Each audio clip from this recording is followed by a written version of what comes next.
여러분 안녕하십니까? 쩐데리TV의 쩐데리입니다. 구독, 좋아요, 알람 설정까지 부탁드리겠습니다.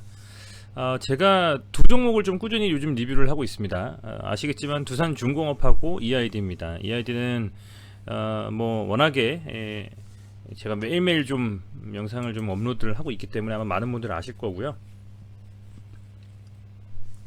두산중공업 같은 경우에는 제가 간헐적으로 리뷰를 좀 하고 안 하고 이렇게 좀 하고 있습니다. 근데 두산중공업 같은 경우에는 뭐 단기적으로 어떤 이슈가 있다라기보다는 중장기적으로 쭉 끌고 가야 되는 종목이라고 저는 판단을 하고 있기 때문에 이 종목에 대해서는 뭐 매일매일 리뷰할 만한 내용들보다는 좀 중장기적인 흐름을 좀 지켜보면서 이렇게 좀 끌고 가보자 뭐 이런 좀 말씀을 좀 드렸었고, 그래서 뭐 특별한 이슈가 없다라고 저는 생각을 했었는데, 뭐 아시겠지만 두산중공업 주주분들께서는 며칠 전에 유상증자가 발표가 됐습니다. 유상증자가 발표가 되면서 상당히 좀 주가가 24,000원대 뭐 23,000원대 후반에서 급락을 했어요. 급락을 해가지고 갭으로 확 밀어버리는 바람에 이제 13.67%까지 하락을 하고 마감을 좀 했거든요. 거래량이 물론 많이 실리진 않아서 그나마 분명 이탈할 어떤 그 자금 이탈보다는 단기적인 악재로서 작용할 수 있는, 하지만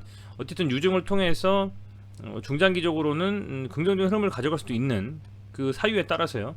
그런 부분으로 어쨌든 발표가 됐기 때문에 한번 살펴볼 필요가 있을 것 같아서 영상을 좀 찍어보고 있습니다. 어쨌든 뭐 두산중공업에 대해서 그런 이슈들이 있다라는 걸 먼저 말씀을 드리고, 그 전에 제가 매일 뭐 영상에서 항상 하듯이 시황을 한번 살짝 살펴볼게요. 오늘 코스피는 1.57% 상승했습니다. 이제 3,000포인트를 목전에 두고 있고요. 다시 한번 3,000포인트 돌파하면서 흐름을 좀 긍정적으로 이어갈 것이 좀 기대가 되고, 코스닥은 1,000포인트 하단에서 어쨌든 간에 뭐 아주 약보합 수준의 반등, 조금 반등을 만들어내서 977.43포인트로 마감을 좀 했습니다.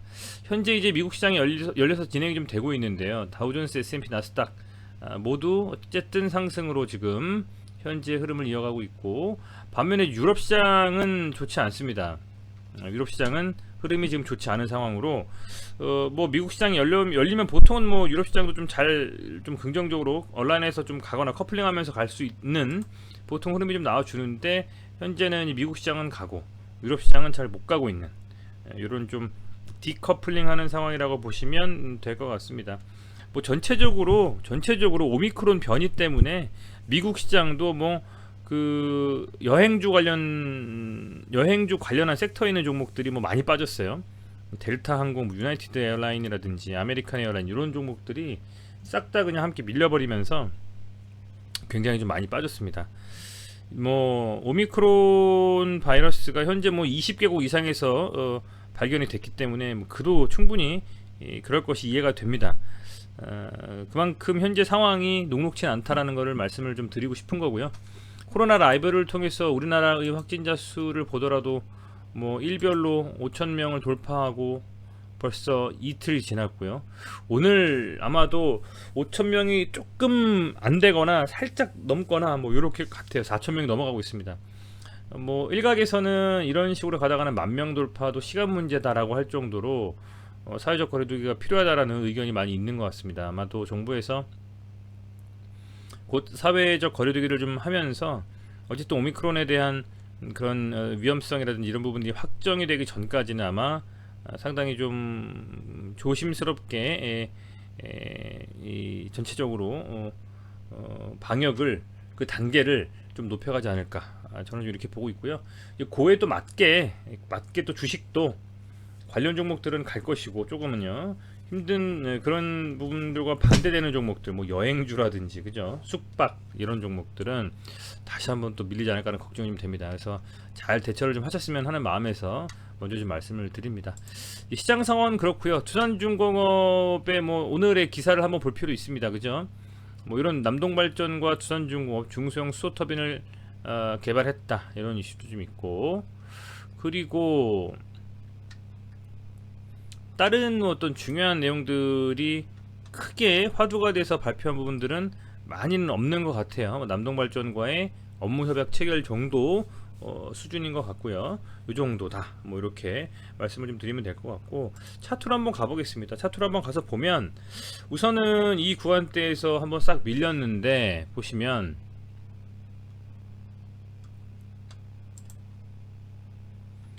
봉실 한번 살펴보시죠, 여러분들. 자,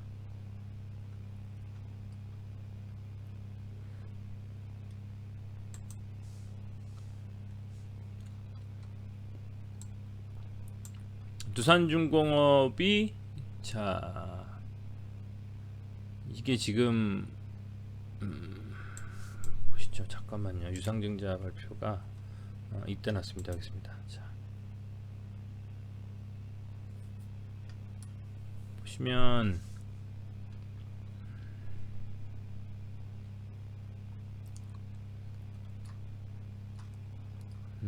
이 내용인 것 같아요. 지금 보면은 발표가 26일 날 났죠, 그죠? 26일 날 났고, 지금 이 유상 증자로 확보하려고 하는 이 지금 주식이 한 82,000주 정도 됩니다, 그죠? 그리고 이 82,000주로서 어쨌든 주주 배정한 다음에 실권주 공모인데, 보시면 한 7천억 정도, 그죠? 이게 7천억 정도 될 겁니다. 7천억 정도는 채무 상환 자금으로 쓰고요.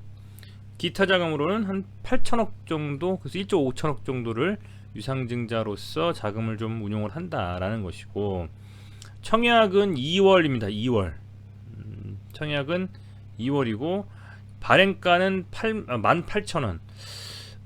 좀 아쉽긴 합니다. 발행가가 뭐 물론 뭐 시가의 뭐 한 30% 정도 다운되는 가격으로 보통은 그 발행이 돼서 뭐 그럴 수 있겠습니다만은, 흐름 자체가 나쁘지 않은 흐름에서 유상증자로서 이렇게 좀 자금을 어쨌든 땡겨서 하는 게 좀 주가에는 사실은 좋은 흐름은 아니죠. 좋은 흐름은 아닙니다만은, 워낙에 그간이 두산중공업과 두산 이 그룹주 자체가 상당히 좀 그 재무적인 이슈에서 굉장히 좀 자구책 마련을 막 해가지고 있는 수많은 회사들, 자회사들 다 팔아서 자금 확보해가지고, 그죠? 조기 졸업을 좀 하겠다, 그죠? 채권단 조기 졸업하겠다, 뭐 이렇게 막 그 뭐랄까요, 그 결기 있게 했었던 터라서 이런 부분들도 이해가 뭐 안 가는 건 아니겠습니다만, 어쨌든 이 주주 배정으로는 하지만 그래도 결국에는 어쨌든 기존 주가보다 더 떨어지는 금액으로 유상증자 한다는 소식만으로도 이게 어쩔 수 없거든요, 주가 밀리는 게. 그래서 뭐 아쉽게도 이렇게 많이 밀려버렸고, 갭이 지금 상당히 좀 떠 있는 상태입니다, 그죠? 갭이 한 뭐 2만 한 3, 4천 원대에서부터 2만 원이니까 한 10% 이상 쭉 빠져버리면서, 그죠? 많이 좀 밀린 상태긴 합니다만은, 개인적인 생각으로는 뭐 이 정도에서는 바닥을 좀 잡았다라는 좀 생각은 들어요. 지금 보면 요 구간에서, 요 박스권에서 요 정도는 하단을 어쨌든 잡고 두산중공업이 바닥을 좀 다졌다, 이런 좀 생각이 들고, 지금 조금 이제 흐름만 좀 시간이 조금 더 지나고 이 바닥권에서 서서히 흐름만 좀 좋게 흘러가면서 우리 시장도 반등을 좀 해주고, 또 한번 다시 그 원전 관련한 수주 소식이라든지 대형 수주 소식이라든지 이런 부분들이 좀 나온다고 하면, 저는 뭐 이게 뭐 오롯이 그냥 악재로만 작용하지는 않을 것이라고 개인적으로 생각을 좀 합니다. 그래서 이제 그런 부분들이 조금 기대해 볼 만한 하나의 어떤 그게 아닐까, 이렇게 좀 개인적으로 생각을 좀 하고 있고요. 어쨌든 그렇게 해서 지금 하방으로 밀고 이렇게 바닥을 좀 다지고 다시 한번 반등의 흐름을 좀 이어가고 있는 중이다, 이런 좀 생각을 말씀을 좀 드리겠고요. 아울러서 이런 거 한번 살펴볼게요. 기본적인 지표들. 순매수는 최근에 이제 뭐 외국인들이 좀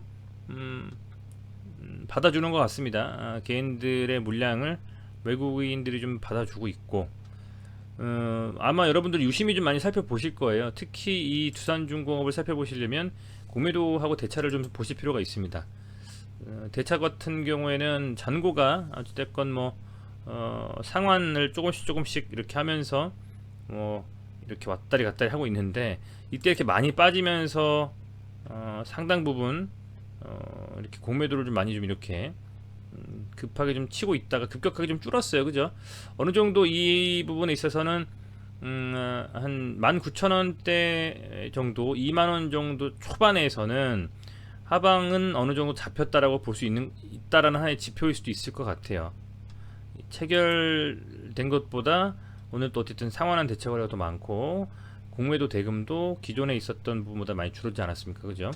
뭐 희망사항이긴 합니다만은 개인적으로 제 희망사항을 말씀을 좀 드리자면 요 정도를 하방으로 잡고 흐름을 이어갈 수 있는 그런 부분들이 좀 보인다라고 말씀을 좀 드리겠고, 아울러서 뭐 좀 조금은 시간이 걸릴 수도 있겠습니다. 조금은 시간이 걸릴 수도 있겠습니다만은 어느 정도 이제 확실하게 하방으로 밀어버렸기 때문에 소위 말하는 가격 조정은 좀 나왔다. 이 부분이 지금 완전히 그냥 쭉 갭으로 밀어버리면서 쭉 밀렸잖아요. 여기서 어느 정도 조정을 좀 버리다가 아마 하나의 어떤 이슈가 빵 터지면 그때 쭉 한번 들고 이 지금 갭을 메우는 한번 봉이 이렇게 좀 세워지지 않을까. 저는 좀 그렇게는 개인적으로 보고 있습니다. 이제 그 시점이나 이런 부분들은 아무도 모르죠. 아무도 모르고 어쨌든 유중이 터지면서 주가가 밀렸고 향후에 이런 긍정적인 소식이나 기대감들은 상당히 많은 상황에서 오히려 이게 기회일 수도 있다라고 저는 개인적으로 생각하고 있어요. 다만 이 19,000원 초반 정도의 이 주가가 기존에 방어가 됐었던 것처럼만 연속적으로 좀 방어가 된다면 저는 충분히 이 두산중공업이라는 종목도 이 상방으로 다시 틀어 올리면서 갭을 메우고 다시 한번 2만원 중후반대로 움직일 수 있는 그런 흐름을 좀 보여주지 않을까 이렇게 좀 생각하고 있기 때문에 관심 있게 지켜봐야 될 것이다. 이런 말씀을 좀 드릴게요. 두산중공업도 두산중공업이고요. 기존에 말씀드렸던 두산 EUB 같은 종목도 함께 두산중공업과 관심 있게 한번 지켜보시죠, 여러분들. 지금 물량도 상당히 지금 뭐 사실 뭐 이렇게 우선주다 보니까 물량도 상당히 뭐 나오질 않고요. 기본적으로 한번 좀 이슈가 나와 세게 들어올리면 강하게 갈 수도 있는 종목이기 때문에 그런 부분들도 좀 감안을 하셨으면 좋겠고, 전체적으로 이 두산 관련주들이 두산 뭐 이렇게 조금 이제 하향세를 그리고 있는 건 맞습니다. 최근에 한번 쭉쭉쭉 좀 밀리고 있는 상황이긴 맞는데 오늘 뭐 다시 한번 이 밥캣, 그죠? 밥캣이 좀 흐름을 양봉을 좀 세워주면서 나름 21선까지 터치하는 이런 긍정적인 흐름을 한번 또 보여줬기 때문에 다시 한번 또 이제 시장이 긍정적인 흐름으로 가면서 반등이 나와줄 수 있는지 전체적으로요 한번 지켜보신다면 재밌지 않을까 이렇게 좀 생각이 됩니다. 네, 어찌됐건 두산중공업 주주분들은 최근에 유상증자 이슈 때문에 굉장히 힘드셨을 텐데 힘드셨으면 좋겠고요. 그럼에도 불구하고 아직 시장은 충분히 기회가 있다.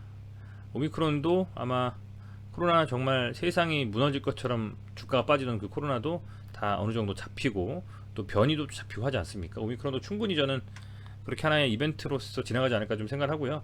그런 측면에서는 이럴 때 어느 정도 자금이 있으신 분들은 좋은 종목들을 조금씩 모아가는 좀 그런 기회의 흐름으로 이어가신다면 좋지 않을까 이렇게 좀 생각해 봅니다. 네, 시청해주셔서 감사드리고요. 오늘도 고생 많으셨고요. 건강 항상 유의하시고 내일도 영상으로 좀 찾아뵙도록 하겠습니다. 감사합니다.